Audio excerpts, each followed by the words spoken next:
2020 सरकार चिंता को आखि रखी जे जो भाव ग्लोबल वार्मिंग कथा क्लाइमेट चेंज कथा ग्रीन हाउस गैस एमिशन कथा आपको आखि आगे रखिकी ईवी पॉलिसी से अणा परिवेश भल परिवेश सुनिश्चित करने national electric mobility mission plan 2020 केंद्र सरकार आनी आखि आगे रखी 2021 ओडिशा रे ईवी पॉलिसी प्रस्तुत कर जो प्रावधान थिला ताकू अधिक प्रभावी ढंग से ओडिशा रे लागू करने एवं ईवी पॉलिसी को बलवत्तर करने आमर मध्य भारतीय जनता पार्टी आमे मैनिफेस्टो भी स्थानित होता एवं ताको आखि आगे रखिकी अगस्त जून मसरे आम जो देखिलु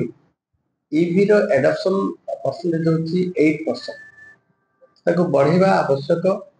ताको आखि आगे रखिकी ईवी पॉलिसी 2025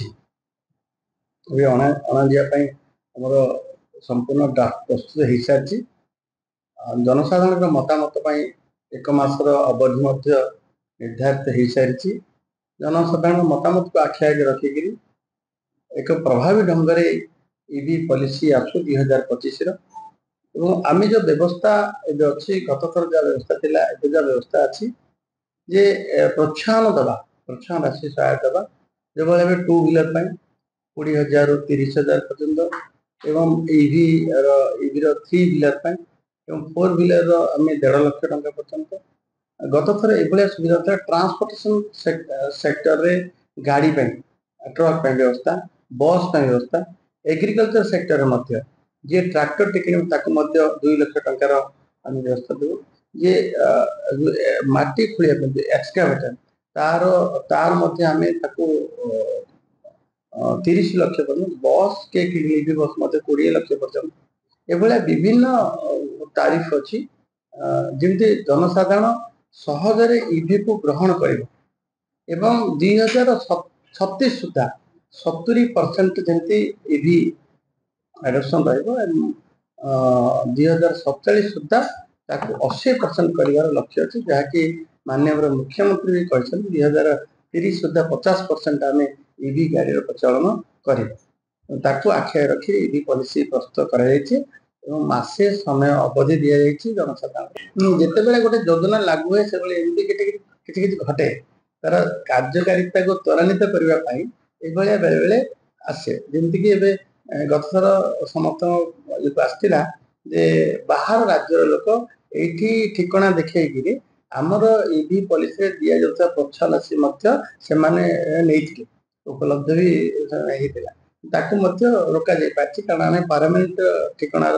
आवश्यक कलु एवं खोजुचु जी जी पाई भूल बस दर्शेक तार कार्यानुष्ठान निश्चित ईवी फंड भी जो नुआ पॉलिसी ईवी फंड आसो जमी जो मैंने जो कथा कहते अमानिया जे कि पॉल्यूशन क्रिएट कर व्हीकल को चलाऊँगी कार्यानुष्ठान आदाय कर फीस को टैक्स को ईवी फंड नबू ईवी फंड रु पुणी प्रोत्साहन राशि आड़े परामर्श पूर्वर ईवी पॉलिसी जो आसला 2021 ओडिशा इलेक्ट्रिक ईवी पॉलिसी से सबू सेक्टर को लागू नाला जमीक एग्रीकल्चर सेक्टर और ट्रांसपोर्टेशन सेक्टर किए बस किणव किए ट्रक किणव से प्रोत्साहन नाला एवं रिप्लेस करने तार स्क्रैप जे कर मिलता प्रोत्साहन राशि उपलब्ध हे पुणी स्क्रैप पॉलिसी जहाँ मिले से उपलब्ध हे एवं सबुठ बड़ कथा हूँ आमर जो इस्ताहार ईवी पॉलिसी को परफेक्ट ढंग से प्रभावी ढंग से लागू करने अधिक रु अधिक ईवी बस प्रचलन करने एवं ईवी चार्जिंग स्टेशन आम तरफ प्रोत्साहन राशि भी दिज्व ईवी चार्जिंग स्टेशन जिते अधिक रु अधिक प्रभावी ढंग से कार्यान्वयन ईवी फंड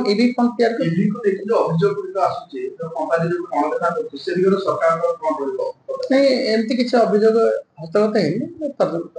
सरकारी स्तर ईवी व्यवहार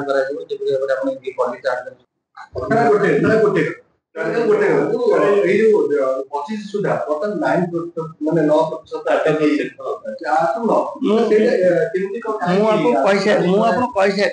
जे 2021 ईवी पॉलिसी अनुଯାयी आम देखिलु जून 25 सुधा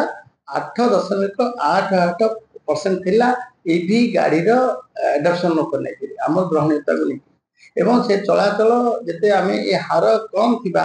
एवं आमर आमे करथिबा प्रतिश्रुति को आखि आगे रखी आम इस्ताहार रे जे प्रभावी ढंग से आम के उपयोग करिवु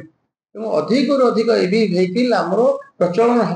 ताको आखि रखी ईवी पॉलिसी आसुची सेथिमे माननीय मुख्यमंत्री कहते 2030 सुधा 50% ईवी गाड़ी प्रचलन है 2036 आम स्वतंत्र ओडिशार 100 वर्ष पालन करूँ से 70% आम ईवी गाड़ी प्रचलन कर टार्गेट लक्ष्य रखुଛୁ और 47 जो भारत वर्ष तार 100 वर्ष स्वाधीनता पालन करोशा ईवी गाड़ी प्रचलन 80 भाग हे टार्गेट लक्ष्य धार्य कर